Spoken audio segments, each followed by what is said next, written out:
Mabisang panalangin sa gabi na ang presensya ng Diyos ay mararanasan.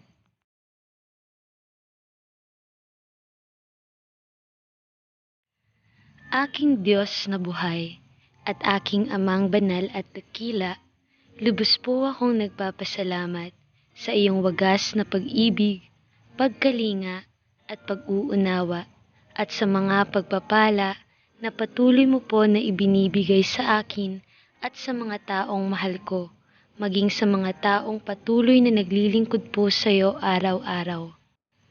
Panginoon ko, tulungan mo po ako, Amang banal ko, na ipahinga ko po ang aking sarili ngayong gabing ito, upang ako po ay punong-puno ng pag-asa at lakas sa lahat ng mga nangangailangan po kinabukasan. Tulutan mo po, Amang banal, ng aking pananampalataya sa iyo ay mas lalo pa pong lumago sa aking puso upang maibahagi ko po ang saya sa ibang tao. Panginoon ko, ako po ay iyong basbasan ng may kapayapaan na gabi upang sa aking paggising po kinabukasan ay may panibagong umaga po na sa akin ay sasalubong. Salamat po ng marami, Amang banal ko, sa iyo pong presensya na kahit kailan ay hindi mo po inalis sa aking buhay.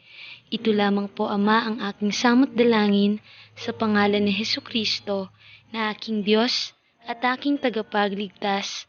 Amen.